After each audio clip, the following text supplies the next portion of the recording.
जिससे वह परमात्मा को प्राप्त कर सकता है, स्वर्ग को प्राप्त कर सकता है। अब साधन क्या करें?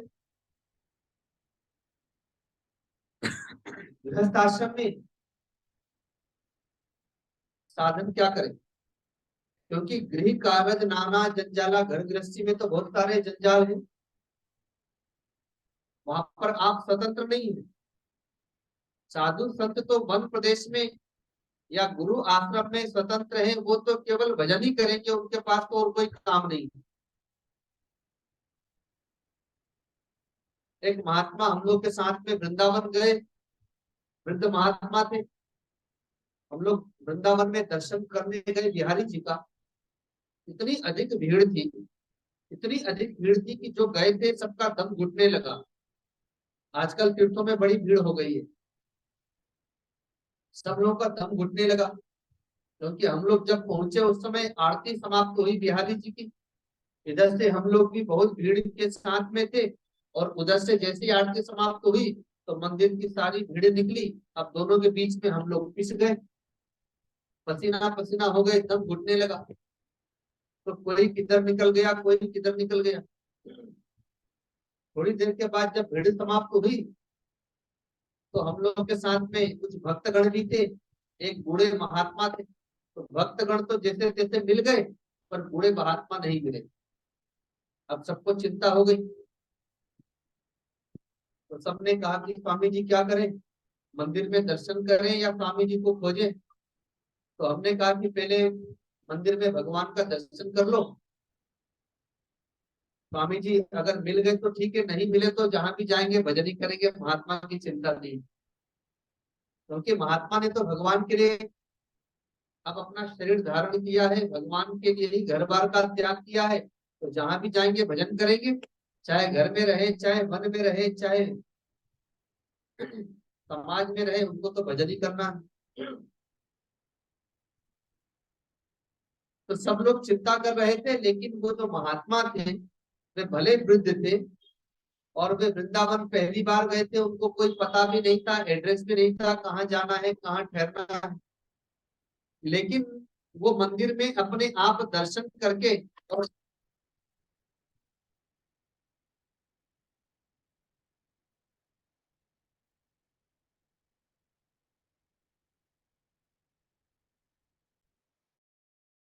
इच्छा कर रहे थे। तो साधन धाम मोक्ष का द्वारा, जो मानव का शरीर है साधन का धाम है। पर गृहस्थ आश्रम में साधन क्या करे? क्योंकि गृहस्थ आश्रम में तो आप स्वतंत्र नहीं है, संत के समान स्वतंत्र नहीं है। वहां पर तो आपको पति के लिए भी जीवन जीना है, पत्नी के लिए जीवन जीना है, माँ पिता का ध्यान रखना है, बाल बच्चों का ध्यान रखना है, सबका ध्यान रखते हुए और परमात्मा का भजन भी करना है। इसलिए कहा गया कि गृह कागज नाना जंजाल। घर में तो बहुत प्रकार के जंजाल,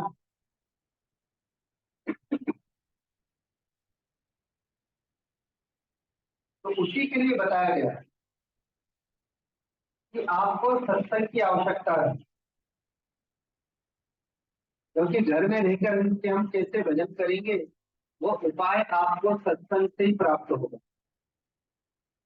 विदु सत्संग विवेक न होई, राम कृपा बिनु सुलभ न सोई।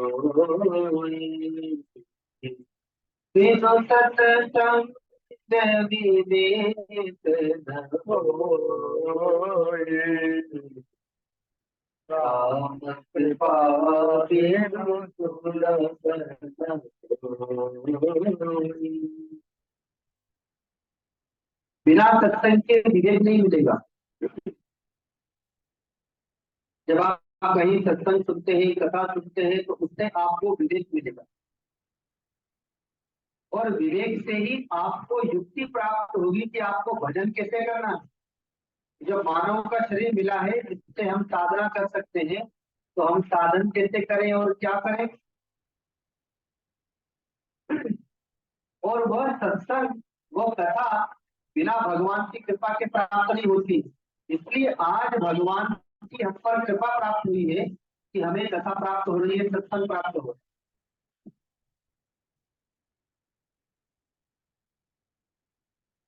जब सत्संग प्राप्त होता है तो विवेक मिलता है।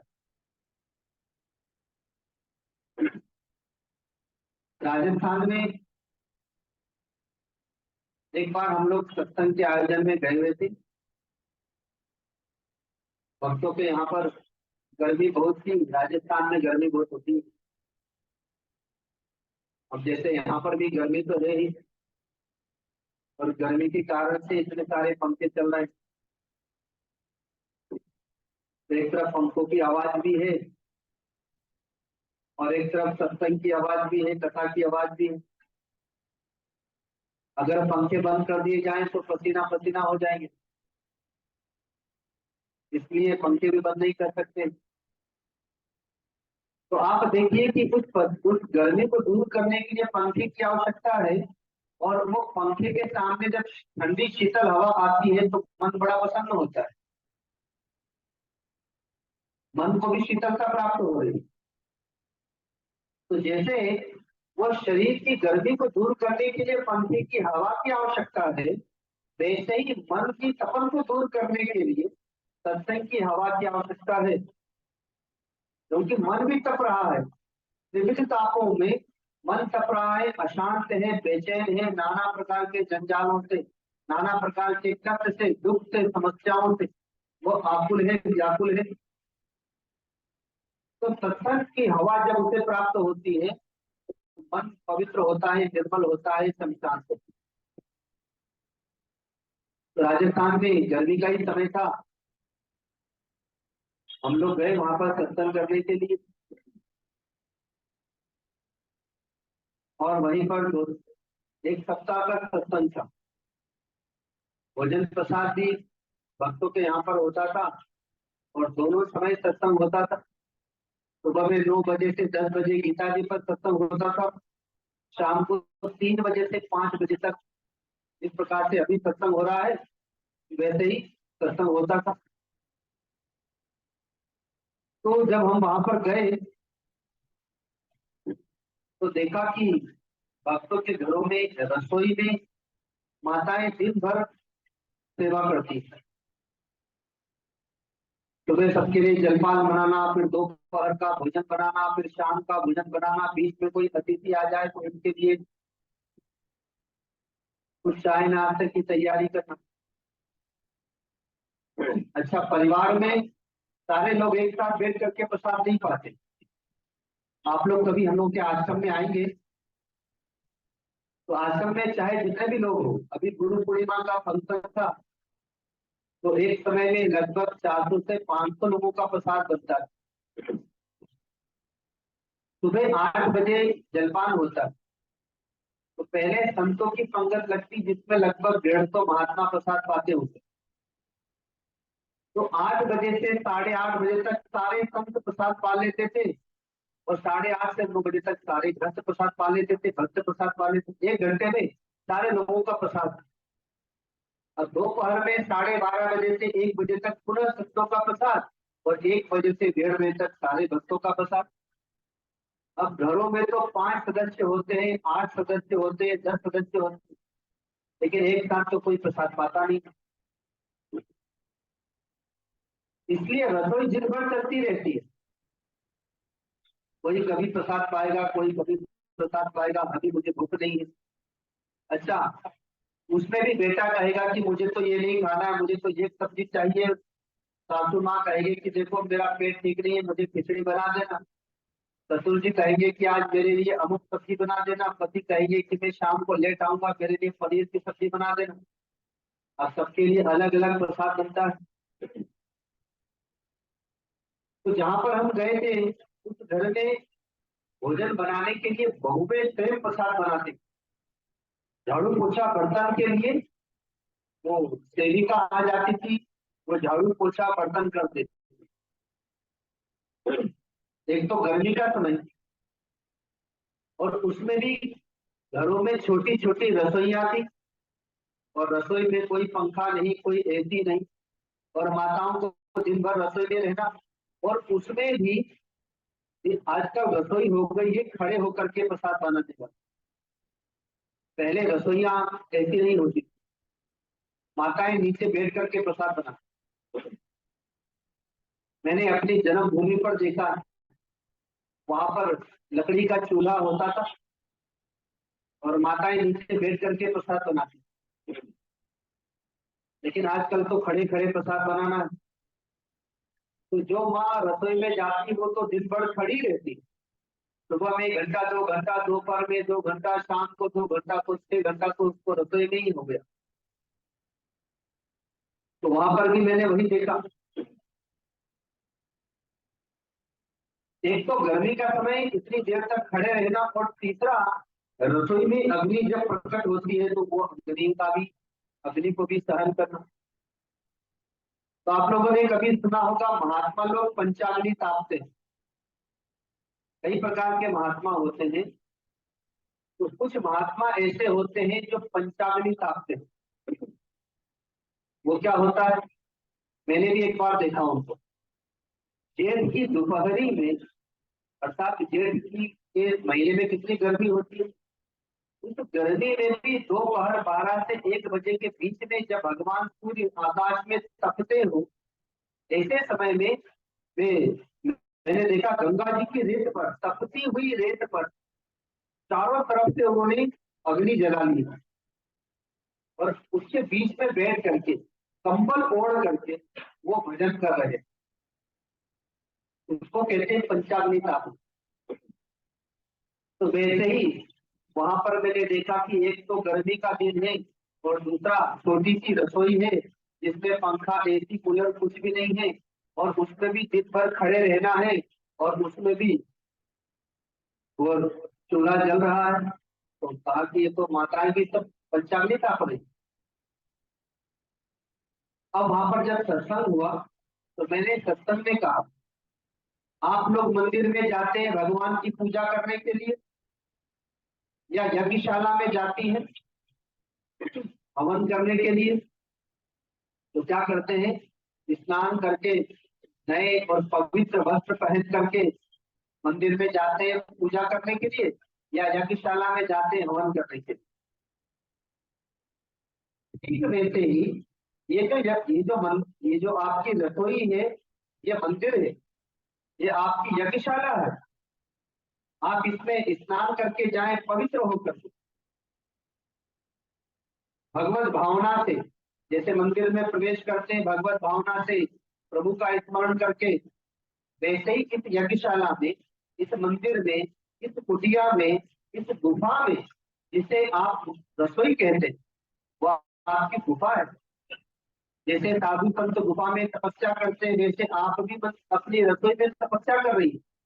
जैसे साधु संत कुटिया में तपस्या करते हैं, वैसे आपके लिए ये रसोई ही कुटिया है जिसमें आप तपस्या करते हैं। भक्त ध्रुव ने खड़े होकर के तपस्या की, आप भी दिन भर खड़े होकर के रसोई में तपस्या करते हैं। अब यज्ञशाला में जब आप गए तो वहां पर आप प्रभु के नाम का उच्चारण करते हैं, देवताओं का उच्चारण करते हैं, अग्नि देवता स्वाहा, इंद्राय देवता स्वाहा कह करके आप आहुति देते हैं। तो आप उस वहां पर भगवान का भोग लगाने के लिए प्रसाद बना रहे, देवताओं को भोग लगाने के लिए प्रसाद बना रहे, इस भावना से प्रसाद बनाए। और देवता कौन है? तो माँ आपकी देवता है, जिन्होंने कहा है कि मुझे खिचड़ी का भोग लगाना। पति ने कह दिया, पति देवता है जिन्होंने कह दिया आज पनीर की सब्जी बनाना। अर्थात परिवार में जितने भी सदस्य हैं वो सब देवी देवता है। तो आपकी रसोई ही आपके लिए यज्ञशाला है, उसमें आप भगवान के नाम का जप करते हैं। अब एक छोटा सा दृष्टांत देता हूँ। एक भगवान की भक्त हुई है कर्माबाई, उनके इष्ट है विठल भगवान महाराज ने। उनके गुरुजी ने उनको भगवान का नाम दे दिया, विठल भगवान का। तो सदा जप करती रहती है, अपने घर का कार्य करती रहती, विठ्ठल विठ्ठल विठ्ठल का जप करती रहती। जैसे गोपियां भगवान का स्मरण करते हुए, उन्हीं की चर्चा करते हुए अपना घर का कार्य करती है, वैसे ही वे भी प्रभु का स्मरण करते हुए अपना सारा कार्य करते हैं। अब एक बार क्या हुआ कि उनके गाय के गोबर के भी उपले बनाती थी, कहीं पर कंडे कहते हैं, कहीं पर उपले कहते हैं, वो चोरी हो गए। और पहले ये चूल्हा नहीं होता था, लकड़ी का चूल्हा होता था, जिसमें या तो लकड़ियां जलाई जाती थी, या वही गाय के गोबर के बने हुए उपले कंडों को जलाया जाता था, उसी से भोजन बनता था। उनके उपले चोरी हो गए। अब रसोई कैसे बनाए? तो उन्होंने अपने मोहल्ले में माताओं से सबसे बुला करके कहा कि भाई मेरे उपले चोरी हो गए, अब मैं भोजन कैसे बनाऊं? जिस किसी ने मेरे उपले चुराए हो तो वो मुझे अपने उपले वापस दे दे। अब कौन कहेगा कि मैंने चोरी की? लेकिन समस्या तो है। उन्होंने कहा यदि आप नहीं बताएंगे कि किसने चोरी किए हैं, तो मैं अपने उपले स्वयं प्राप्त कर सकती हूँ। कहा कैसे? कहती है कहती है कि कि मैं मैं आज आपके खोज घरों में करूंगी जाऊंगी और और अपने अपने उपले की खोज करूंगी। तो कहा कि कैसे खोज कर पाओगी, सारे उपले तो एक जैसे ही होते हैं। अब जैसे आप अपने अपने घरों में रोटी बनाती है, तो सारी रोटियां तो एक जैसी होती है। आप लोगों से मैं कह दूं कि अपने अपने घर से दो दो रोटी लेकर के आओ। अब यहाँ रोटियां लेके आए और सारी रोटियों को आपस में मिला दिया जाए, और फिर मैं आपसे कहूं कि अपनी अपनी रोटी आप छाट लो, कौन कौन सी आपकी रोटी है, तो आप नहीं छाट पाएंगे, क्योंकि सारी रोटियां एक जैसी होती हैं। तो सारे उपले भी एक जैसे ही थे। तो कर्माबाई ने कहा कि मैं अपने उपले को पहचानती हूँ, और वे सबके घरों में जा जा करके अपने उपले खोजने लगी। तो सारी माताएं जाती साथ में देखने के लिए कि ये अपने उपले कैसे पहचान सकती। तो वो क्या करती है, उपलों को उठा करके कान में लगाती है, जैसे आप लोग मोबाइल लगाते हैं ना कान में, वैसे कान में लगाती है, और कहती है ये मेरे उपले नहीं है। फिर दूसरा उठा के लगाती है, कहती ये भी मेरे उपले नहीं है। ऐसे करते करते उन उपलों को पहचान लिया। कहती मेरे उपले में से विट्ठल विट्ठल की ध्वनि प्रकट होती, क्योंकि वो भगवान का नाम जप करते करते भोजन बनाती है, भगवान का नाम जप करते करते झाड़ू पोछा करती है, भगवान का नाम जप करते करते वो उपले बनाती है, और उनका नाम सिद्ध हो गया है। इसलिए उन उपले में से भी विठ्ठल भगवान की ध्वनि प्रकट होती, और उसने अपने सारे उपले छाट लिए।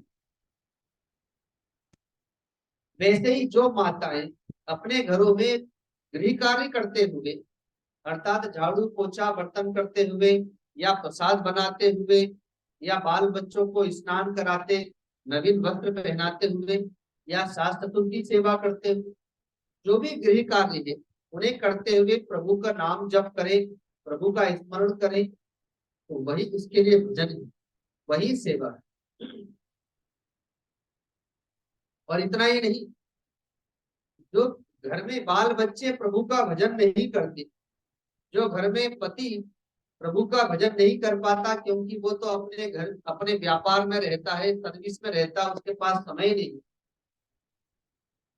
अब यदि माँ ने भोजन बनाया है प्रभु का स्मरण करते हुए, तो जैसे भगवान का नाम उस उपले में चला गया, वैसे ही भगवान का भजन उस प्रसाद में भी चला जाता है, और जो उसे पाता है उसके भीतर से भी भजन का प्रभाव तो अपने आप चला ही गया। जो बाल बच्चे भजन नहीं करते, लेकिन जब उन्होंने उस प्रसाद को पाया, तो जैसा खाओगे अन्न वैसा बनेगा मन। अब बच्चों के भीतर में भी भजन का संस्कार तो चला ही गया। पति में, सास ससुर में अपने आप भगवान का भजन अपने आप चला गया। इसको कहते हैं युक्ति। विवेक से आपका भी भजन हो गया, और परिवार में सबका भी भजन हो गया। और देखिए इसमें भजन और भोजन दोनों हो गया। तो बिनु सत्संग विवेक न होई, राम कृपा बिनु सुलभ न सोई। ये विवेक तो हमें सत्संग से ही प्राप्त होगा। इसलिए गृहस्थ आश्रम में आपको अपने कार्य का परित्याग नहीं करना है। गीता जी में कहा गया है, हमारे बाबा जी ने कहा है कि हे सार गीता का यही अभिमान करना छोड़ दे। हे सार गीता का यही अभिमान करना छोड़ दे, अपने स्वाभाविक कर्म का नाता प्रभु से जोड़ दे। हम जो कार्य करते हैं उसका नाता प्रभु से जोड़ दे, अर्थात कर्म को भगवान के लिए करना प्रारंभ किया, या भगवान का स्मरण करते हुए अपना अपना कार्य किया। ऐसे ही पुरुष वर्ग में भी, पुरुष भी अपना अपना कार्य करते हैं, प्रभु का स्मरण करते हुए करें। गीता जी में भगवान कहते हैं मां मनुष्य युद्ध, मेरा स्मरण भी करो और युद्ध भी करो। अर्थात मेरा स्मरण भी करो और व्यापार भी करो, मेरा स्मरण भी करो और सर्विस भी करो, मेरा स्मरण भी करो और खेती भी करो। महात्मा अर्जुन भगवान का स्मरण भी करते जाते हैं, युद्ध भी करते जाते हैं। और ऐसे ही विद्यार्थी भी कर सकते हैं।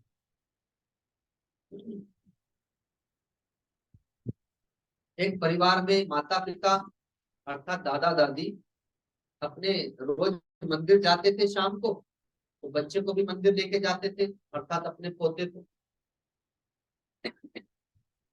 कल मैं जब यहाँ पर आया तो मैंने आपसे पूछा कि यहाँ पर आसपास में कहीं कोई मंदिर है कि नहीं, तो बताया कि हाँ थोड़ी थोड़ी दूरी पर कोई मंदिर है।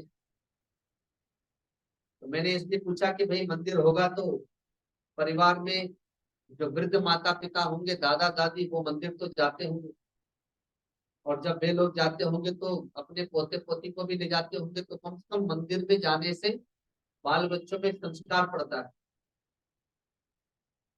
तो वैसे ही परिवार में दादा दादी रोज मंदिर जाते थे, अपने पोते को भी मंदिर ले जाते थे। अब छोटा सा पोता था, स्कूल जाने लगा, थोड़ा बड़ा हुआ, स्कूल से आने के बाद दादा दादी से कहता था मुझे मंदिर ले चलो, मंदिर चलना। धीरे धीरे उसके मन में संस्कार आने लगा। भगवान सूर्य को जल चढ़ाना, तुलसी जी को जल चढ़ाना, हनुमान चालीसा का पाठ करने लगा, सावन के महीने में शिव जी पर जल चढ़ाना, आदि आदि। तो धीरे धीरे बच्चे में संस्कार आने लगा। पहली क्लास का विद्यार्थी हो गए। अब पहली क्लास में तो वर्णमाला पढ़ता है बच्चा, कैपिटल ABCD आदि पढ़ता है। आजकल तो नर्सरी KG और पता नहीं क्या क्या चल गया है, 2.5 साल के बच्चों को भी डाल देते हैं। अब तो प्ले विद्यालय भी चल गया, जहाँ बच्चों को ऐसे केवल लेकर के जाते हैं। तो पहली क्लास का विद्यार्थी हो गया। तो एक दिन संयोग की बात है कि दादा दादी को अपने रिश्तेदार के यहाँ किसी आयोजन में जाना पड़ा। बच्चा जब शाम को आया स्कूल से तो देखने लगा दादा दादी कहाँ है। माँ ने उसको जलपान करा दिया, भोजन करा दिया, और वो जिद करने लगा दादा दादी कहाँ है, मुझे मंदिर जाना है, मंदिर जाना है। दादा दादी तो कहीं रिश्ते में गए हुए हैं, तो कौन मंदिर लेके जाए, और बहुत जिद कर रहा है। माँ ने बहुत समझाया, लेकिन कहा नहीं, मुझे तो मंदिर जाना है। जैसे आजकल के बच्चे, मुझे तो टीवी देखना है, मुझे तो मोबाइल चाहिए, और रोने लगते हैं, तो अंत में माता पिता को देना पड़ता है। वैसे ही वो बालक जिद करने लगा कि मुझे मंदिर जाना है, मंदिर जाना है। तो अब माँ क्या करे, घर में कोई नहीं है, वो तो इस मंदिर ले जा नहीं सकती, अपना बहुत काम पड़ा हुआ। तो उसने अपने पड़ोसी में, पड़ोस के जो माता पिता थे, दादा दादी, उनसे जाकर के निवेदन किया कि आप तो रोज मंदिर जाते हैं, तो मेरे बेटे को भी आप मंदिर ले जाइए, आज मेरे घर में माता पिता नहीं, वे कहीं रिश्ते में गए हुए। तो वे लोग लेकर के चले गए, कहा कि चलो आज हम भी ले चलते हैं तुमको, हमारे साथ चलो। तो ऐसे तो वो बालक रोज मंदिर में जाता था तो खाली हाथ जाता था, आज उसने अपनी स्कूल की पुस्तक को भी अपने साथ में ले ली और मंदिर में जाकर के वह भगवान को प्रणाम करता है। पुजारी जी से भी उसका परिचय हो गया, पुजारी जी रोज उसको मिठाई देते हैं प्रसाद के रूप में। तो मंदिर में जाकर के उसने प्रणाम किया और एक तरफ बैठ करके वो अपनी पुस्तक पढ़ने लगा। अच्छा, पुजारी जी ने मंदिर में पूजा पाठ आरती कर रहे थे, पुजारी जी ने भी देखा आज बालक आया है, दूर बैठ गया। और इधर जो लोग लेकर के आए थे वे लोग भी थोड़ी देर मंदिर में गए तो बैठते ही हैं। अचानक उन लोगों का ध्यान गया कि ये तो कुछ पढ़ रहा है। तो उन वृद्ध माता पिता ने भी पूछा और पुजारी ने भी पूछा कि अरे बालक, तुम ये क्या चीज पढ़ रहे हो, रोज तो तुम पढ़ते नहीं थे। तो उस बालक ने कहा कि पुजारी जी, मैं इतने दिनों से मंदिर आता हूँ तो मैं देखता हूँ कि आप भगवान को नाना प्रकार के मंत्र सुनाते हैं, आरती सुनाते हैं, और भी ना जाने क्या क्या पाठ सुनाते हैं। मेरे दादा दादी भी आते हैं तो कभी सुंदरकांड तो कभी हनुमान चालीसा, पता नहीं क्या क्या पाठ सुनाते हैं, तो मुझे तो ये सब आता नहीं। तो इसलिए मैं अपनी वर्णमाला की पुस्तक लेकर के आया हूँ। वर्णमाला समझते हैं ना, उसमें आ ए ये सब होता है। तो मैं भगवान को वही सुना रहा हूँ और उनसे प्रार्थना कर रहा हूँ कि जितने भी पाठ हैं, जितने भी स्तुति है, जितने भी भजन है, वो सब इस वर्णमाला से ही तो बनते हैं। तो हे प्रभु, मुझे तो कोई पाठ नहीं आता, कोई स्तुति नहीं आती, कोई भजन नहीं आती, इसलिए मैं आपको वर्णमाला सुना रहा हूँ। जो भी पाठ स्तुति आपको अच्छा लगे, इसमें से आप अपने आप ले लीजिएगा। तो पुजारी जी बहुत खुश हो गए कि बालक तो बहुत बुद्धिमान है। तो इसका तात्पर्य यह है कि विद्यार्थी भी अपना पाठ, अपना पढ़ाई करते हुए भी प्रभु का स्मरण करता है तो उसकी पढ़ाई भी भजन बन सकती है। और वास्तव में वो एक विद्या है, सरस्वती जी की उपासना है, अगर वो समझे तो। अब ये बात अलग है कि वो पढ़ता है सर्विस के लिए, डॉक्टर बनने के लिए, इंजीनियर बनने के लिए। तो डॉक्टर इंजीनियर तो बनने ही बनना, उसे ऐसा तो है नहीं कि पढ़े नहीं, पढ़ रहा है तो नहीं बनेगा। लेकिन यदि वो पढ़ने के पहले प्रभु का स्मरण करके कि हे प्रभु, ये विद्या है, सरस्वती जी की विद्या है, आप मुझे बुद्धि प्रदान करें कि मैं इसे धारण करूं। और पढ़ने के उपरांत वो पुनः प्रार्थना करें कि मैंने जो भी इस विद्या को ग्रहण किया है, मैं आपके चरणों में ही समर्पित करता हूं। तो वह उसकी साधना बन जाएगी और उसी से उसका अंतःकरण पवित्र हो जाएगा, शुद्ध हो जाएगा। तो यही युक्ति है, इसी विवेक को धारण करना। तो बिनु सत्संग विवेक न होई, राम कृपा बिनु सुलभ न सोई। अच्छा, सत्संग तो आजकल टीवी में भी सब कुछ सुलभ हो गया, कथाएं, भजन, सब कुछ हमें वहां से प्राप्त होता रहता। लेकिन एक होता है संतों के पास जाकर के कथा सुनना, या संतों के को बुला करके कथा सुनना, उसकी एक अलग महिमा है। उसका क्या कारण है? एक बार एक बालक को खुजली हो गई शरीर, और बहुत खुजली हो गई पूरे शरीर में। तो माता पिता जो भी दवाई जानते थे दवाई दिए, पर वो ठीक ही नहीं होता। तब डॉक्टर के पास ले गए, डॉक्टर ने भी कई प्रकार की दवाइयां दी, इंजेक्शन लगाए, पर वो ठीक नहीं होता था। क्यों? क्योंकि वो परहेज नहीं करता था, बहुत मीठा खाता था, और मीठा खाने से शरीर, रक्त में विकार हो गया, इसलिए खुजली ठीक ही नहीं होती। माता पिता परेशान हो गए, अंत में एक संत के पास लेके गए। संत ने देखा इसको बहुत खुजली है, पूरे शरीर में खुजली हो, और दवाई खाता फिर भी परहेज नहीं करता। सब समझा समझा के हार गए। संत ने कहा कोई बात नहीं, एक सप्ताह के बाद आना, मैं एक दवाई बताऊंगा। एक सप्ताह के बाद आए। संत ने कहा कि देखो बेटा, तुम्हारे शरीर में बहुत खुजली और मीठा खाने से हो गई, इसलिए कोई दवाई भी काम नहीं आती। एक काम करो, तुम थोड़े दिनों के लिए मिठाई खाना छोड़ दो, परहेज करो, दवाई खाओ, जब ठीक हो जाओ तब फिर मिठाई खाने लगना। तो बालक को बात मन में बैठ गई, उसने मिठाई छोड़ दी, दवाई तो खाता ही था, अतः दवाई काम कर गई, ठीक हो गया। अब अपने माता पिता के साथ में पुनः वो संत के पास में आया और प्रणाम करके कहा कि महाराज मैं ठीक हो गए। माता पिता ने कहा कि हम लोग भी इतनी बार समझा समझा के थक गए कि बेटा मिठाई खाना छोड़ दो, डॉक्टर ने भी समझाया पर इसने नहीं छोड़ा, और आपने कहा तो छोड़ दिया। लेकिन इतनी सी बात आप 7 दिन पहले भी बता सकते थे, आपने 7 दिन का समय क्यों लिया कि 7 दिन बाद बताऊंगा। तो संत ने कहा कि देखो भाई, बात ऐसा है कि मैं भी मीठा खाता था,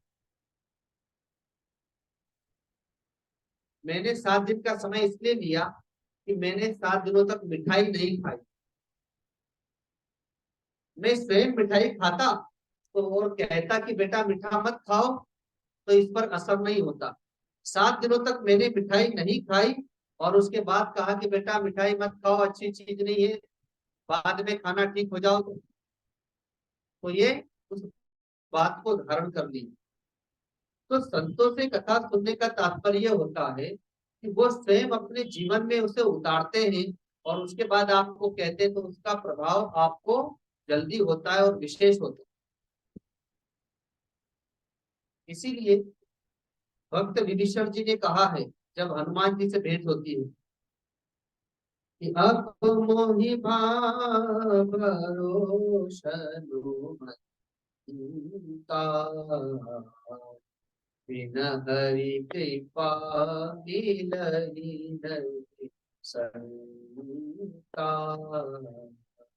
अब मोहि भरोषनु मता, बिन हरि कृपा मिलहि नहीं संता। जब हनुमान जी से भेंट होती है तो भक्त विभीषण जी कहते हैं कि अब मुझे विश्वास हो गया कि भगवान की मुझ पर बड़ी कृपा हो गई। कहा कैसे पता कि भगवान की कृपा हो गई? कहा कि मुझे संत मिल गए, बिना भगवान की कृपा के संत नहीं मिलते, आप जैसे संत मिल गए, अतः मुझे विश्वास हो गया कि भगवान की मुझ पर कृपा हो गई।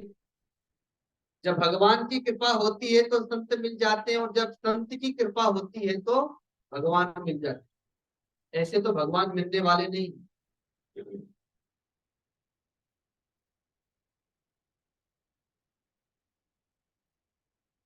बचपन में जब भगवान को प्राप्त करने की मन में जिज्ञासा हुई,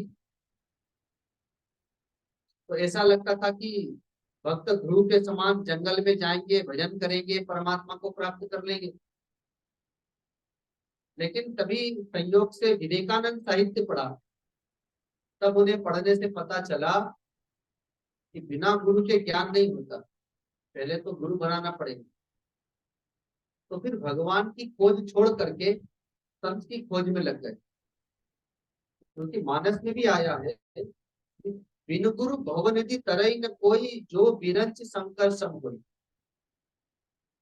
बिना गुरु के भगवान की प्राप्ति नहीं हुई, क्योंकि मार्ग तो वही दिखाएंगे, चाहे घर में रह करके कैसे चले, क्या करें, तो मार्ग वही दिखाते हैं। और चाहे वन में जा करके भजन करें तो मार्ग वही दिखाते हैं।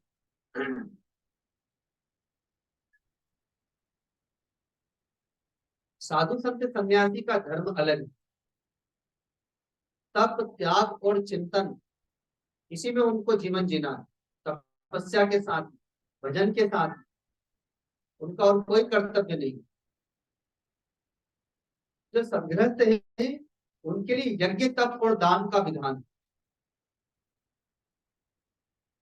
वे यज्ञमय जीवन जीते, वे तपोमय जीवन जीते, वे दानमय जीवन जीते, वे सेवामय जीवन जीते।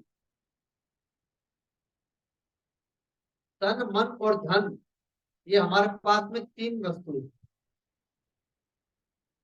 साधु संत ने तो अपने तन को भी भगवान को समर्पित कर दिया।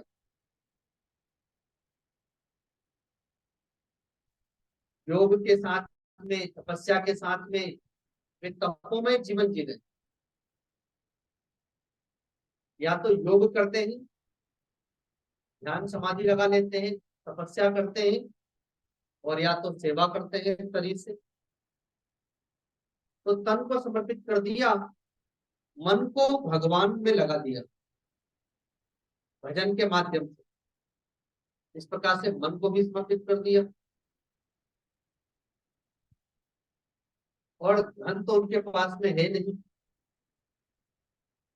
उनके पास तो भगवान के नाम का धन है,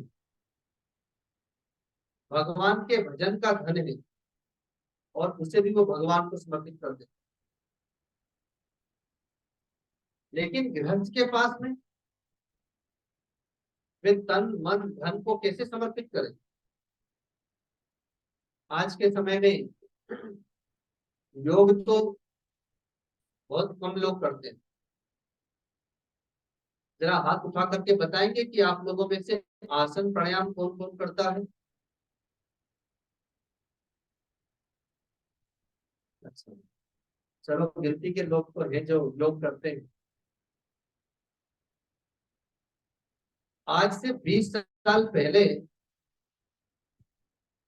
कोई कोई परिवार में रोगी होता था, जो घर के बूढ़े लोग होते थे वही हॉस्पिटल जाते थे। 20-25 साल पहले। आज प्रत्येक परिवार में कोई कोई है जो दवाई नहीं लेता, बाकी तो सब दवाई पे ही चल रहे हैं। क्योंकि शारीरिक श्रम नहीं रहा।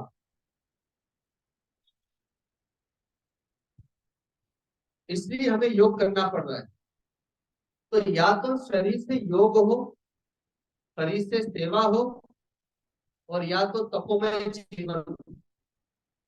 आज एकादशी है, तो एकादशी का व्रत कौन कौन करता है? जरा हाथ उठा करके बताएंगे। देखिए, केवल एक दो लोगों का हाथ उठा है। तो गृहस्थ आश्रम में योग भी नहीं करना है, तप भी नहीं करना है, और सेवा भी बहुत कम हो रही है। तो फिर शरीर में तो रोग हो ही जाएगा।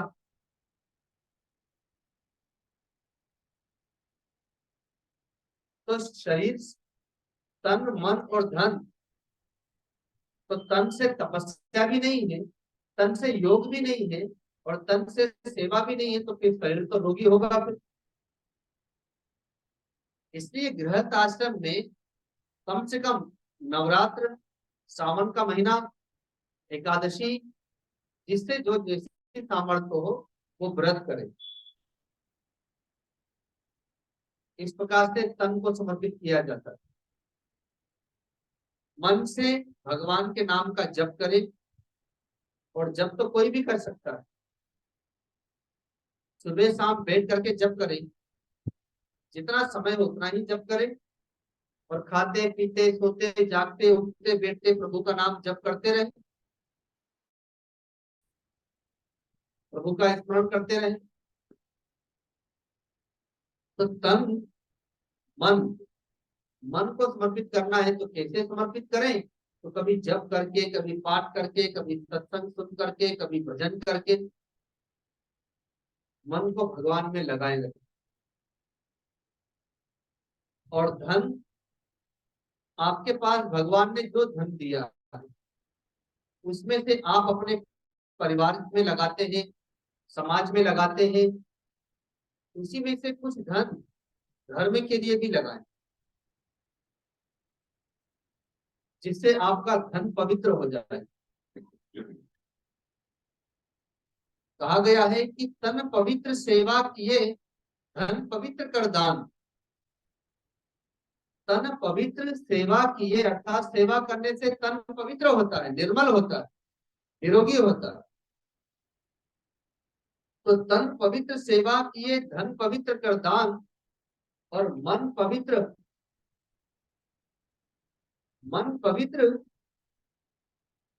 भगवान का भजन करने से। कि मन पवित्र हरि भजन कर यही विधि होय कल्याण। भगवान का भजन करने से, भगवान का नाम जप करने से मन पवित्र होता है। तो तन, मन और धन, ये तीन वस्तु हमारे पास में है। तो गृहस्थ आश्रम में जो भी वो सेवा कर रहे हैं उसे सेवा की भावना से करें तो तन पवित्र होगा। मन से प्रभु का स्मरण करें तो मन पवित्र होगा। और जो भी ये भगवान ने आपको धन दिया है उसमें से जो आपकी शक्ति सामर्थ्य हो, जहां भी आपको लगता हो तो धर्म के लिए आप लगाएं। अभी ये सावन का अंतिम सोमवार है कल, इसी से छोटा सा प्रसंग याद आया। कलकत्ता से एक माँ आई हुई थी, लगभग 50 वर्ष की आयु रही होगी उनकी। उन्होंने मुझसे एक प्रश्न किया कि स्वामी जी, मैं रोज भगवान शिव के मंदिर में जाती हूँ, अपने सोसाइटी में ही भगवान शिव का मंदिर है, रोज जल चढ़ाती हूँ और सोमवार के दिन दूध चढ़ाती हूँ, लेकिन जब जब भी दूध चढ़ाती हूँ तो मन में आता है कि अरे दूध तो नाली में चला जाएगा, व्यर्थ हो जाएगा। लेकिन फिर भी प्रत्येक सोमवार को दूध चढ़ाती हूँ। और सावन के महीने में तो विचार आता है कि अरे राम राम, इस समय तो पूरे भारत देश में लाखों करोड़ों टन दूध ऐसे ही बर्बाद हो जाता होगा, इससे अच्छा किसी गरीब को पिला देते। तो उसने प्रश्न किया कि मेरे मन में ऐसा विचार क्यों आता। माता पिता ने जो संस्कार दिया है उसके अनुसार मैं रोज जाती हूँ, दर्शन करती हूँ, जल चढ़ाती हूँ और सोमवार को दूध चढ़ाती हूँ, लेकिन ये विचार मेरे अंदर आता है। मैंने कहा ये केवल आपका ही विचार नहीं है, अब तो आजकल ये सबका विचार होने लगा, और खास तौर पर नई पीढ़ी के मन में तो जरूर विचार। ये मंदिर में जाओ, ये फल चढ़ाओ, फूल चढ़ाओ, दूध चढ़ाओ, इससे तो अच्छा है किसी गरीब को जा करके पिला दो, खिला दो। इसी को कहते हैं नास्तिकता। मैंने कहा मैं आपसे कुछ प्रश्न करूंगा, आप उसका उत्तर देना तो आपको भी आपके प्रश्न का उत्तर मिल जाए। मैंने कहा कि अच्छा ये बताओ, आप चाय पीती है कि नहीं पीती। तो कहा कि हाँ चाय तो पीती हूँ, दिन में 2 बार पीती हूँ, सुबह शाम पीती हूँ। तो मैंने कहा कि कभी आपके मन में ये नहीं आता कि चलो आज 7 दिन में से एक दिन में चाय नहीं पीती हूँ और ये चाय के बदले में जो पैसा खर्च होगा उतना मैं किसी गरीब को जाकर के दे देती। कहा कि नहीं आया कभी नहीं। कहा कि आप दूध पीती है कि नहीं। बोले हाँ दूध भी पीती हूँ, शाम को पीती हूँ, सोते समय। कहा कि आपके मन में कभी नहीं आता कि आज 7 दिन में एक दिन में दूध नहीं पीती, उसके बदले में मैं उतना पैसा किसी गरीब को दे दूं। कहा कि हाँ ये भी मेरे मन में है। फिर मैंने कहा कि गर्मी के दिनों में लोग Pepsi, Thums Up, Coca Cola पीते हैं, ठंडा पेय जो होता है, आप पीती है। तो कहा कि हाँ पीती हूँ। तो कहा आपके मन में कभी नहीं आया कि 7 दिन में एक दिन में न पी करके किसी गरीब को इसके बदले का खिला दूं कुछ। कहा कि हाँ ये तो मेरे मन में नहीं आया। फिर मैंने उनसे पूछा अच्छा ये बताइए, आपकी उम्र लगभग 50 साल के आसपास की है, आप ये बताइए कि आपने इस 50 सालों में अपने इस नश्वर शरीर पर कितना खर्च किया है? आपके पास हिसाब किताब है इसका? तो कहा कि वो तो मेरे पास नहीं है, पर इतना हिसाब जरूर होगा कि इस साल मैंने कहां पर जाकर के दान पुण्य किया, कहां पर जाकर के मैंने इतना धन खर्च किया, अर्थात सेवा की, धर्म के लिए दान में दिया। उसका हिसाब आपके पास जरूर होगा। लेकिन इस शरीर पर आपने कितना खर्चा किया है, इसका हिसाब आप नहीं रखते, जबकि ये नश्वर शरीर है, नाश को प्राप्त हो जाए, और जो आप धर्म के लिए किए हैं वही आपके साथ जाए। अब ये बताइए, भगवान को आप जो जल चढ़ाते हैं तो जल आपने बनाया है क्या? भगवान पर जो पुष्पों की माला चढ़ाते हैं तो फूल आपने बनाए हैं क्या? भगवान को आप जो फल चढ़ाते हैं तो फल आपने बनाए हैं क्या? भगवान पर जो दूध दही घी चढ़ाते हैं तो आपने बनाया है क्या? अरे भगवान की वस्तु है, भगवान ने फल बनाया, फूल बनाया, जल बनाया, गाय बनाई जिनका दूध दही घी हमें मिलता है। तो भगवान की वस्तु भगवान को चढ़ा रहे हैं तो हम कौन बहुत बड़ी बात कर रहे हैं? और भगवान को तो आवश्यकता भी नहीं है, ये तो हम अपने कल्याण के लिए भगवान को चढ़ाए। और भगवान की वस्तु भगवान को चढ़ाते हैं और भगवान फिर भी इतने प्रसन्न हो जाते हैं कि हम हमें आशीर्वाद दे देते हैं, हमारी मनोकामना पूरी कर देते। तब उस माँ ने कहा कि हाँ, मेरी आंखें खुल गई। तो मैंने कहा कि भगवान गरीब को देना चाहिए, गरीब को देना मना नहीं, पर सबका विभाग होना चाहिए। जैसे हम अपने में से काट करके गरीब को नहीं देते, वैसे भगवान में से काट करके क्यों दें? भगवान का अपना अलग भाग है, हमारा अपना अलग भाग है, वैसे उन लोगों के लिए भी अपना अलग भाग बनाना चाहिए।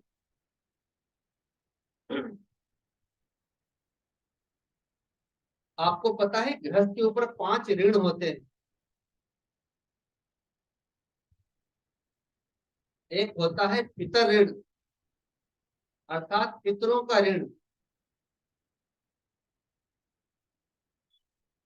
माता पिता ने हमें जन्म दिया, पाल पोस करके बड़ा किया, पढ़ाया लिखाया।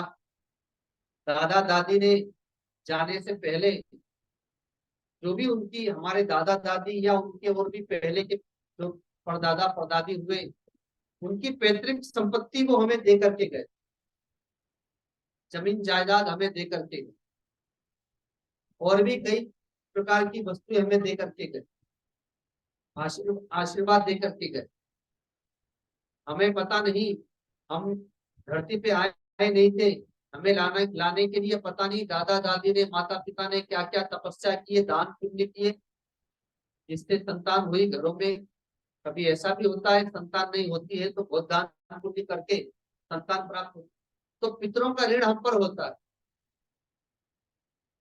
उन पितरों के ऋण को चुकाने के लिए ही घर में माता पिता की सेवा की जाती है, और पितर पक्ष में पितरों की सेवा की जाती है। अगर पितरों की सेवा नहीं किए तो पितर नाराज हो जाते हैं, पितर दोष लगता है फिर।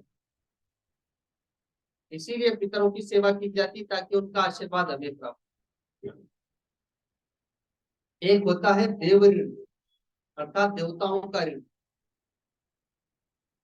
देखो यहाँ पर बिजली चल रही है, पंखा चल रहे हैं, उसका बिल हमें भरना पड़ता है, अगर बिल ना भरे तो कनेक्शन काट देते हैं। तो भगवान सूर्य हमें प्रकाश देते हैं, ताप देते हैं, पर हम भगवान सूर्य को क्या देते हैं? वायु देवता हमें ऑक्सीजन देते हैं। अगर हमें ना दे तो हमारा प्राण ही ना रहे, पर हम क्या देते हैं वायु देवता को? जल देवता हमें जल देते हैं, पर हम क्या देते हैं? पृथ्वी देवी हमें अन्न देती है, पर हम क्या देते हैं? पृथ्वी देवी। इस प्रकार से देवी देवताओं का भी हम पर ऋण होता है। भगवान सूर्य को जल देना, प्राणायाम करना, अर्थात भगवान सूर्य को जल देते हैं तो भगवान सूर्य के ऋण से पूर्ण हो जाते। प्राणायाम करते हैं तो वायु देवता के ऋण से पूर्ण हो जाते। हवन करते हैं और उनमें देवताओं के नाम से आहुति देते हैं तो उनके ऋण से पूर्ण हो जाते। ऐसे ही ऋषि मुनियों का भी हम पे ऋण है। अब इसमें ये बताइए कि कोई रामचरितमानस का पाठ या कोई हनुमान चालीसा का पाठ, कोई सुंदरकांड का पाठ करता है क्या? हाथ उठाइए तो। कौन कौन पाठ करते हैं? कोई गीता जी का पाठ? हाँ ठीक है, बहुत लोगों ने पाठ उठाया, नाम पाठ उठाया। ये गीता जी आपको किसने दी? हनुमान चालीसा कहाँ से आई? रामचरितमानस कहाँ से आया? ये संतों की देन है ना। ये चार वेद, 6, 7, 18 पुराण और भी नाना प्रकार के ग्रंथ,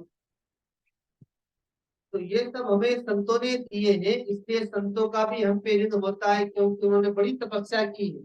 तपस्या करके तब इन ग्रंथों की रचना की। तो संतों का भी हम पे बहुत ऋण होता है। और जब हम ये पाठ करते हैं, संतों की सेवा करते हैं, उतने मात्र से एक संतों की ऋण से ऋण हो जाता है।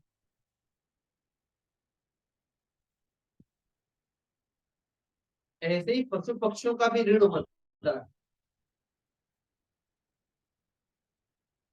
रात को जब सब सो जाते हैं तो कुत्ता गली मोहल्ले की पहरेदारी करता है।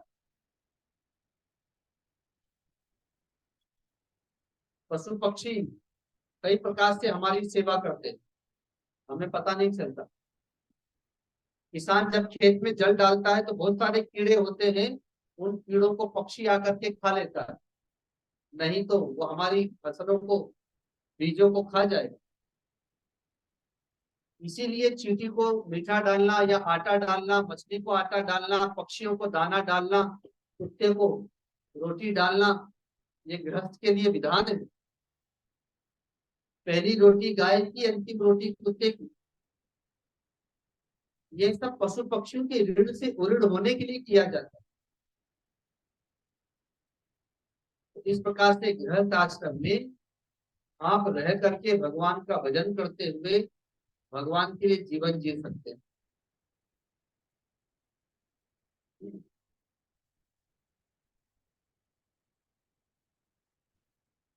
जीवन तो आप जी रहे हैं, ऐसा नहीं कि जीवन नहीं जी रहे, पर किसके लिए जीवन जी रहे हैं, इस पर हमें विचार करना चाहिए।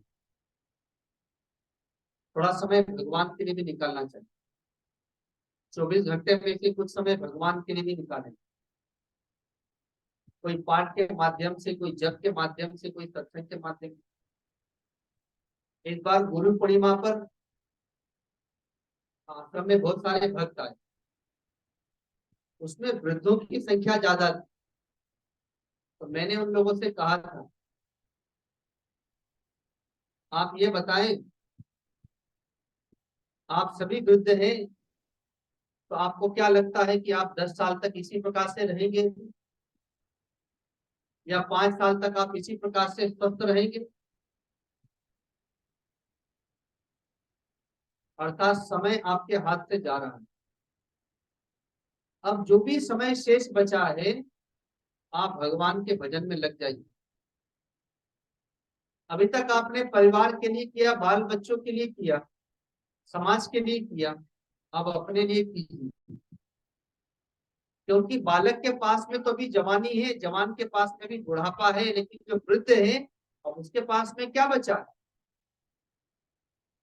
तो जितना समय शेष बचा है, अब अपने आत्म कल्याण में, परमात्मा के भजन में लगाने का प्रयत्न करें। क्योंकि जन्म जन्म मुनि जतन कराही, अंत राम कही आवत नाही। अंतिम में भगवान याद आ जाए, उसके लिए यत्न कर ले, प्रयत्न कर ले। और वह तभी आएगा जब आज से आप प्रारंभ कर देंगे। कल को किसने देखा? इसलिए आज से ही प्रारंभ कर दे।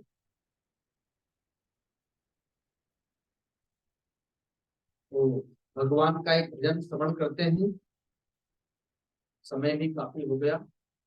एक भगवान के भजन के माध्यम से भगवान का स्मरण करें, और इस कलयुग में अपना मन भगवान में लगाने का सबसे सरल साधन भजन ही। जब करने बैठेंगे तो नींद आ जाएगी, ध्यान में बैठेंगे तो नींद आ जाएगी। सत्संग में भी बहुत से लोगों को नींद आती है, लेकिन अगर भजन गाएं तो भजन में मन एकाग्र हो जाता है, भाव प्रकट हो जाता है। तो इसलिए आइए भजन के माध्यम से ही श्रवण करते हैं।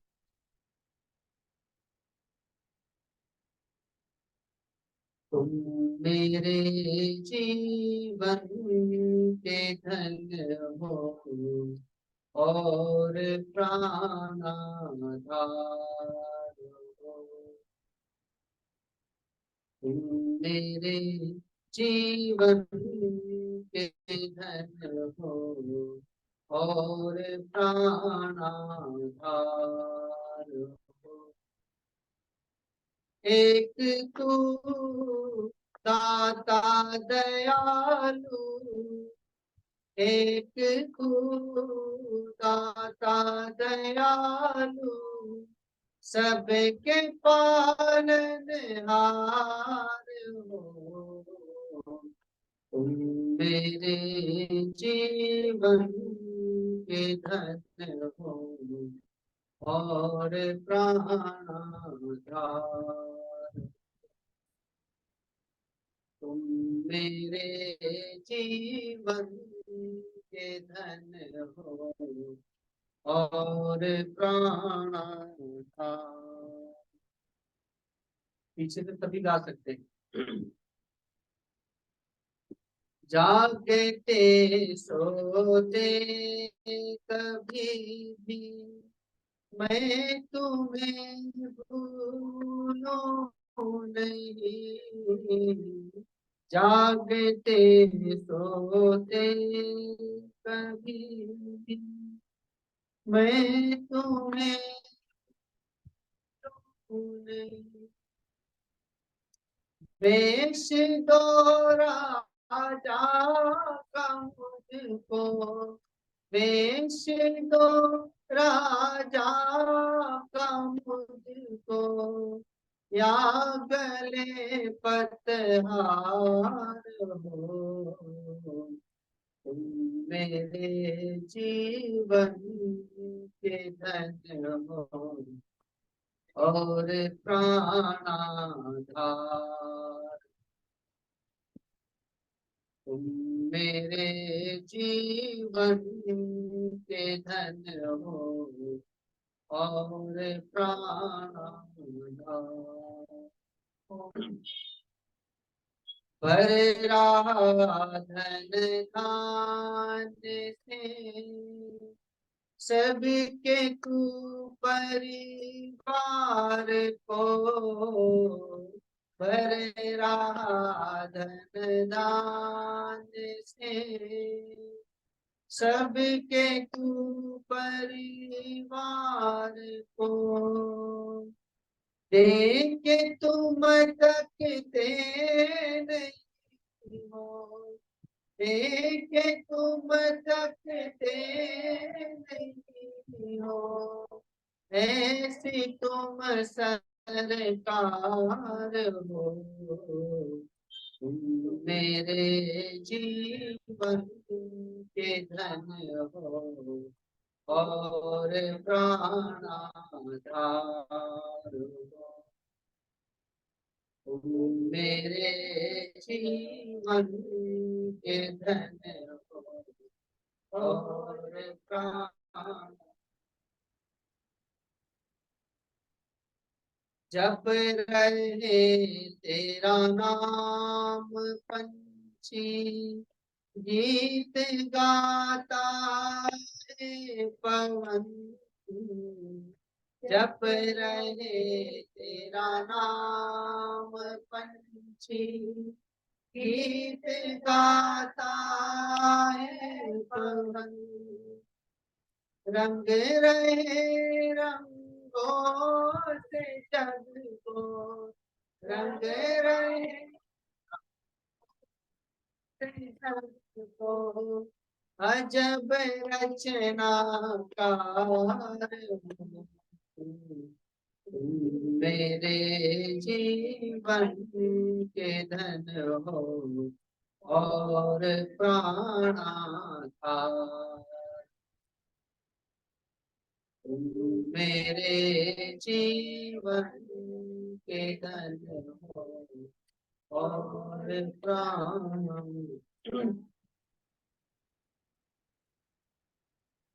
जिंदगी के नाम में सौंप दी प्रभु आपको, जिंदगी की नाम में सौंप दी प्रभु आपको, तुम डुबाओ या बचाओ, तुम डुबाओ या बचाओ, मेरे केवल हार हो, तुम मेरे जीवन के धन हो और प्राणाधार,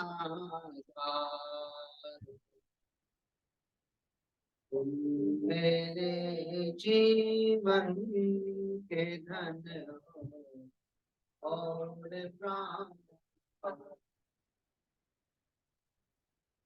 एक तू दाता दयालु, एक तू दाता दयालु, सबके पालनहार,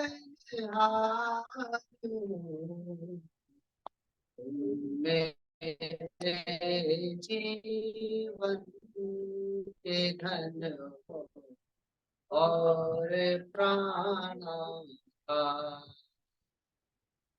तुम मेरे जीवन के धन हो और प्राणाधार, और प्राण, बोलिए वृंदावन बिहारी लाल। एक 5 मिनट का छोटा सा विश्राम देकर के फिर वाणी को मैं विराम दूंगा। ये गोस्वामी तुलसीदास जी की अभी 526वीं जन्म जयंती मनाई गई, जन्मोत्सव मनाया गया। तो देहरादून में एक कार्यक्रम आयोजित हुआ था, निगम की ओर से वह कार्यक्रम किया गया, ब्राह्मण वर्ग के और बहुत सारे कवियों को उसमें बुलाया गया था, भारतवर्ष के, यहाँ तक कि नेपाल के भी कविगण उसमें आए। और देहरादून के टपकेश्वर महादेव मंदिर के महंत को भी इसमें कार्यक्रम के अध्यक्ष के रूप में बुलाया गया। हरिद्वार में उत्तराखंड की सबसे बड़ी गौशाला, जहां पर 3000 गोवंश है, श्री कृष्णा देशी गोरक्षाशाला, उनके जो अध्यक्ष हैं स्वामी ईश्वरदास जी महाराज, वे कार्यक्रम के प्रमुख वक्ता के रूप में आमंत्रित किए गए थे। अब संयोग ऐसा बना कि अचानक उन्हें कोई आवश्यक कार्य आ गया, तो उनके प्रतिनिधि के रूप में फिर वहां से मैं गया। उस कार्यक्रम में एक पुलिस अधिकारी आए थे। अब पुलिस विभाग में जो सबसे बड़ी पद होती है, वे वहां पर आए हुए थे, उन्हें आमंत्रित किया गया था। वे अपने पद से उस समय रिटायर हो चुके थे और वे मुख्य अतिथि के रूप में आए थे। बड़े सुलझे हुए, अपने इतने बड़े पद पे रहने के उपरांत भी, समाज की सेवा करने के उपरांत भी वे भक्त हैं, और वे स्वयं कभी भी उन्होंने बहुत सारी कविताएं धर्म के ऊपर, भगवान के ऊपर। तो जब उनका बोलने का समय आया तो उन्होंने एक छोटा सा दृष्टांत दिया। वही दृष्टांत मैं आपके सामने बताने वाला हूँ, क्योंकि वे वृद्ध हो चुके थे और वे आए हुए लोगों को उत्साहित करने के लिए कि भगवान नाम की महिमा क्या है, आप भगवान के नाम का जप क्यों नहीं करते, अपना उद्धार क्यों नहीं करते। भगवान के नाम का जप जैसा सरल साधन इस संसार में दूसरा कोई नहीं है, इस बात को वो बताना चाहते हैं। तो एक दृष्टांत दी। एक परिवार में, ब्राह्मण का परिवार, परिवार में 4 बेटे और वो भक्त परिवार, दादा दादी माता पिता, 4 बेटे, इसमें सभी भक्त भक्त हैं और सब भगवान का भजन करने वाले। केवल जो सबसे छोटा बेटा है वो नास्तिक है, वो न कभी मंदिर में जाता है, ना किसी साधु संतों को मानता है, ना कभी भजन सत्संग में जाता है, और विरोधी।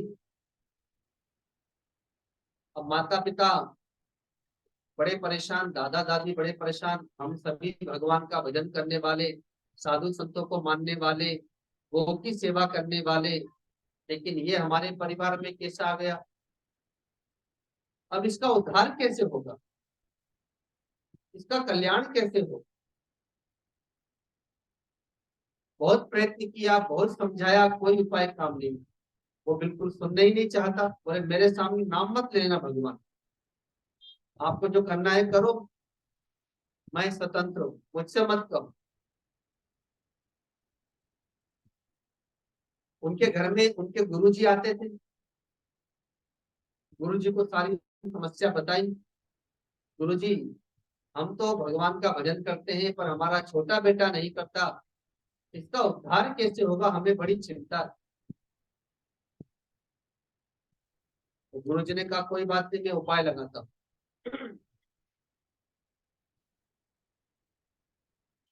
अब एक बार सत्संग का आयोजन हुआ, गुरुजी को घर में बुलाया। माता पिता ने कहा देखो घर में गुरु आए हैं, जा करके प्रणाम तो करो। बोले मेरे गुरुजी थोड़े ही आपके हैं, तो आप जाके करिए।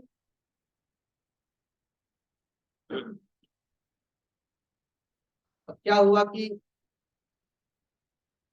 गुरुजी, वो अपने कक्ष में था, गुरुजी गए वहां पर,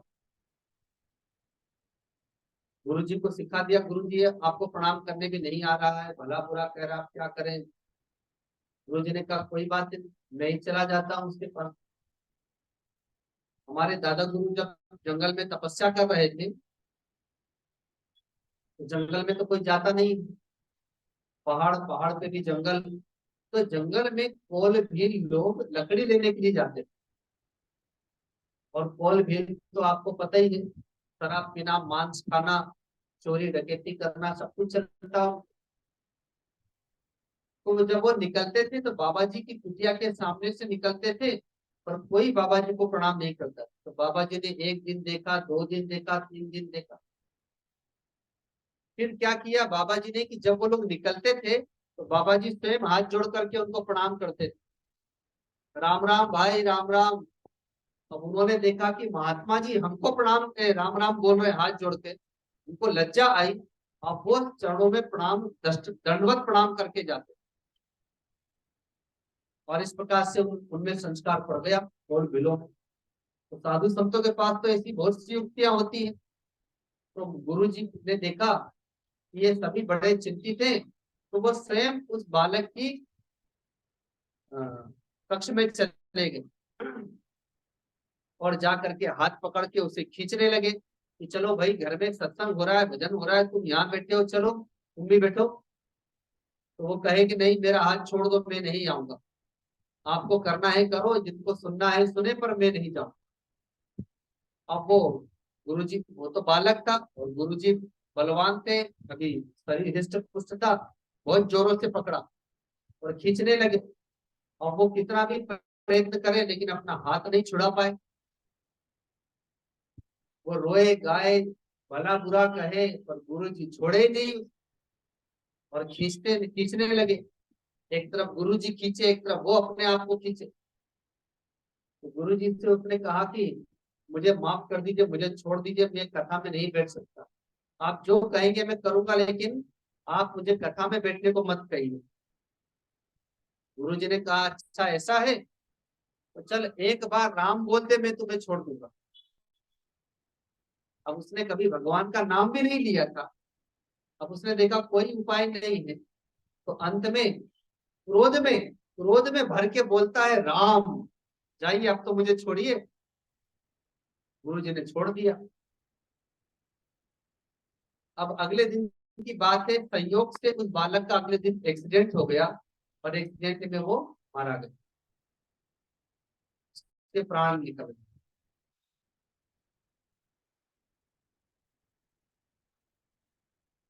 यमराज के पास उसकी जीवात्मा ले जाई गई।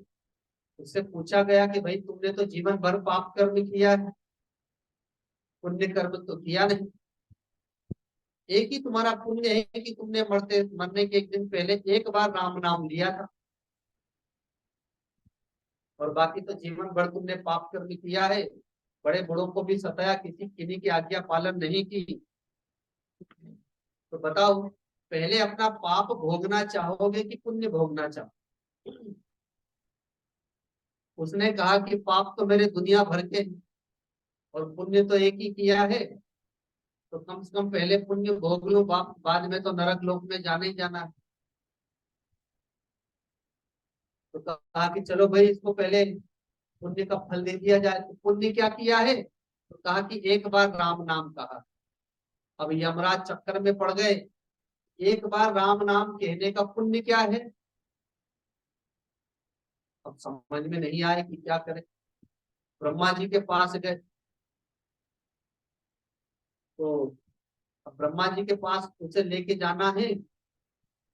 उसने कह दिया बालक की जीवात्मा ने कि मैं कहीं नहीं जाऊंगा, अगर मुझे लेके चलना है तो पालकी में लेकर के चलिए, और पालकी को आपको ढोना पड़ेगा। यमराज ने कहा।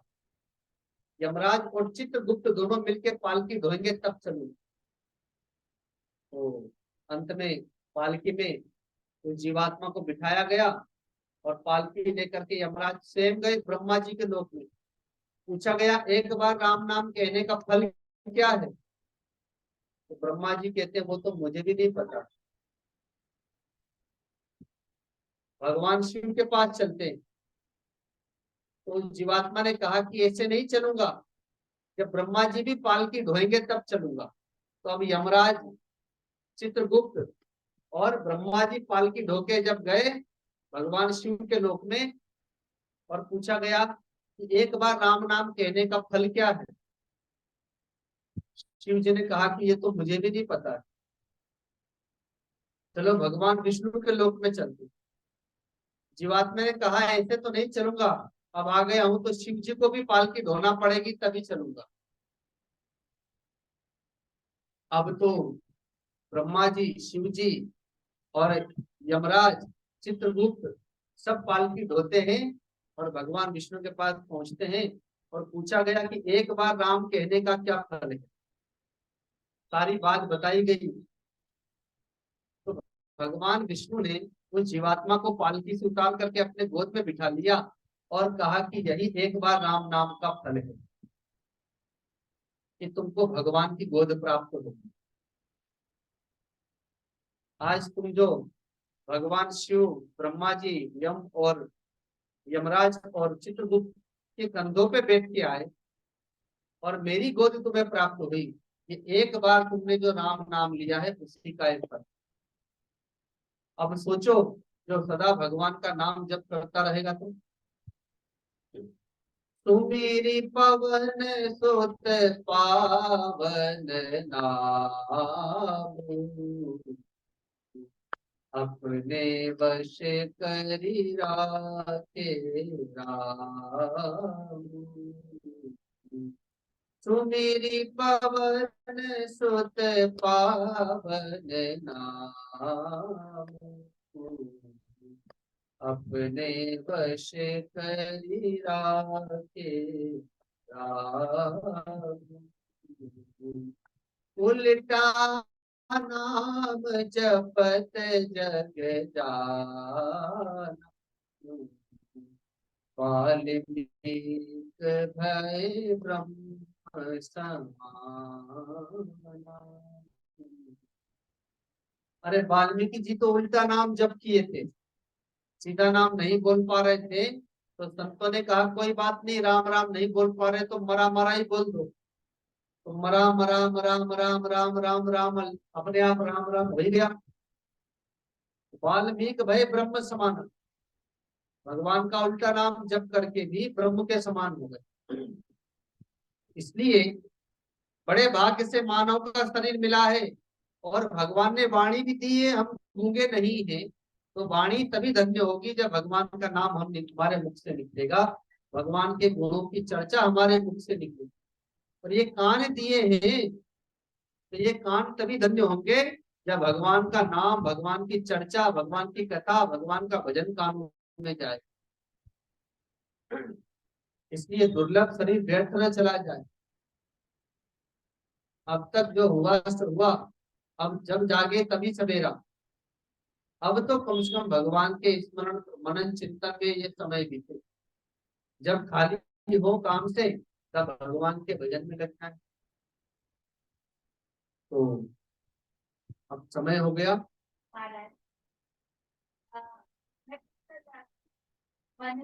देवता, कीट पतंगे, इन सब में से कौन श्रेष्ठ है? मानव का शरीर से। क्यों?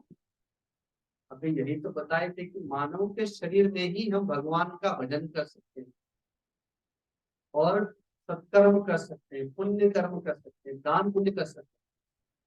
पशु पक्षी नहीं कर सकते। आप तोते को पालिए, कितना भी राम राम सिखाइए,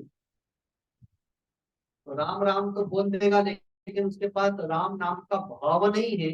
ये किसका नाम हमने जपा, पर मनुष्य भाव के साथ में जप करता है। वो जप कर सकता है, तप कर सकता है, भजन कर सकता है, सत्कर्म कर सकता है, सेवा कर सकता है, दान पुण्य कर सकता है। अब ये ना तो देवता कर सकते हैं, ना पशु पक्षी कर सकते हैं। मानव का शरीर ही है जो यह सब कुछ कर सकता है। और इतना ही नहीं, मानव की शरीर एक सीढ़ी है।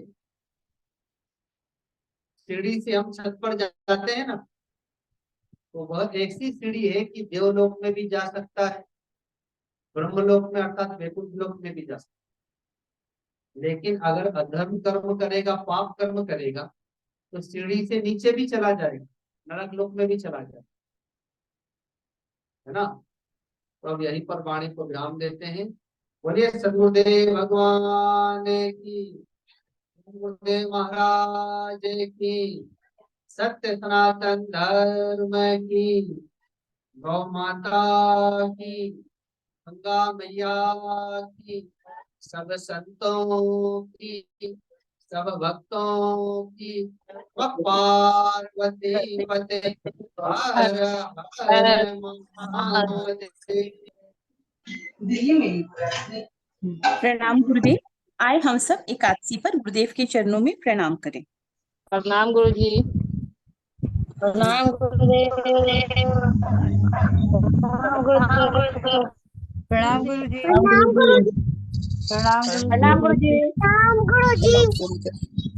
प्रणाम गुरु जी।